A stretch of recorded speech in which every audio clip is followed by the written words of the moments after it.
Chapter 16, The Threads of Fate. The candlelight flickered, casting shifting shadows across the library walls. The scent of old parchment and ink filled the air, grounding Elowyn as she thumbed through the pages of scattered notes, documents, and half-deciphered records. Celine sat across from her, arms crossed, her gaze sharp despite the hour. The two of them had spent countless nights like this, searching, deciphering, putting together the fractured pieces of a puzzle that seemed larger than the world itself. Tonight, however, was different. Tonight they would bind it all together. 1. The evil god and the bloodline of the royal family. Elowyn set down a document, running a tired hand through her hair. "It all started with the book," she murmured. "The moment I touched it, I started uncovering secrets that were never meant to be found. The first and most horrifying discovery was her own bloodline. She was not just a princess, she was not just a potential heir, she was a descendant of an evil god. The royal bloodline had been tainted for generations, passed down quietly, secretly, deliberately. But why? Had the past kings known? Had they used it? Or had it been a curse creeping through their veins, waiting for the right moment to awaken? And why her? She clenched her jaw.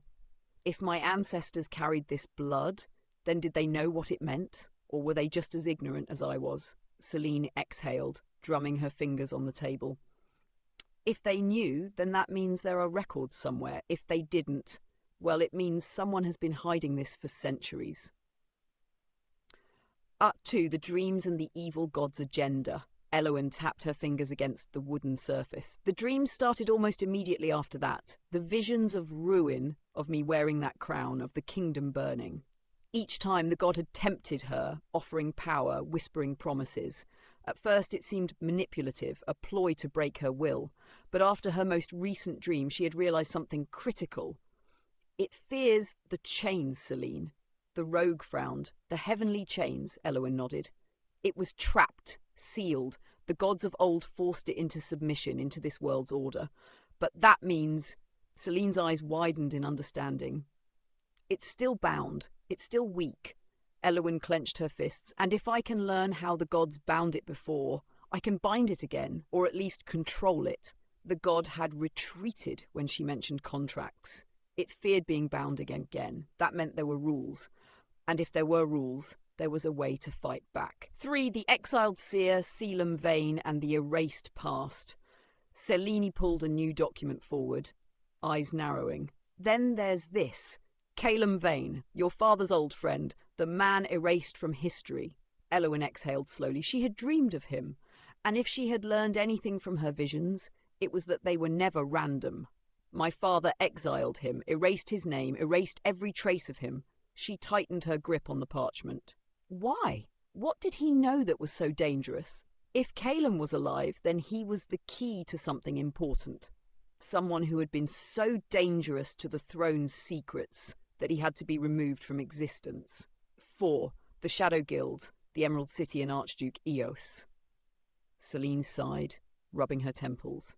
"And then there's the assassination attempt." Elowyn's stomach twisted at the memory. The cold blade, the sudden terror, the wild magic that had saved her. The man was part of the Shadow Guild, an underground organization tied to Emerald City.